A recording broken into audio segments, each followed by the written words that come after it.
पुण्यातील अल्पवयीन मुलीवर लैंगिक अत्याचाराच्या सलग घडणाऱ्या घटनांमुळे शहरात संतापाची लाट उसळली आहे। या पार्श्वभूमीवर भाजप युवा मोर्चाने महिला आणि मुलींच्या सुरक्षिततेचा मुद्दा आक्रमकपणे उपस्थित करत पोलीस उपायुक्तांची भेट घेऊन निवेदन सादर केले।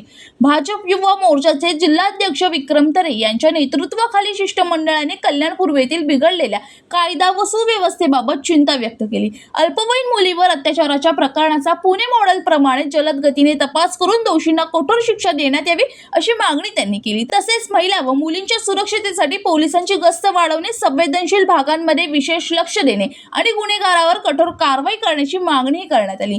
या निवेदनानंतर महिला सुरक्षिततेच्या प्रश्नावर पोलीस प्रशासन कोणती ठोस पावले उचलते याकडे आता कल्याणकरांचे लक्ष लागले आहे।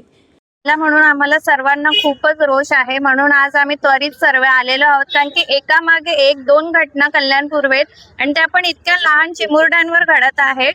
तर त्या गोष्टीवर आम्ही सर्व भारतीय जनता पार्टीचे युवा जिल्ह्याचे जे अध्यक्ष आहेत त्यांच्यासोबत आम्ही सर्व पदाधिकारी आलेलो आहोत आणि ह्यावर ठोस निर्णय म्हणून आम्हाला डीसीपी साहेबांकडून हे उत्तर मिळालंय का ही केस आम्ही फास्ट ट्रॅकवर नेण्याचा प्रयत्न करू आणि नक्कीच त्या फास्ट ट्रॅकने जेव्हा निर्णय भेटेल तेव्हाच आमच्या सगळ्या महिलांना मनाला शांती वाटेल आणि आम्हाला सेफ फील करू। त्यासाठी आम्ही पुन्हा डीसीपी साहेबांना आपल्या माध्यमातून विनंती करतोय का लवकरात लवकर ही केस तुम्ही फास्ट ट्रॅकवर न्यावी। आज आम्ही भारतीय जनता पार्टी युवा मोर्चा जिल्ह्यातर्फे डीसीपी साहेबांना भेटायला आलो होतो।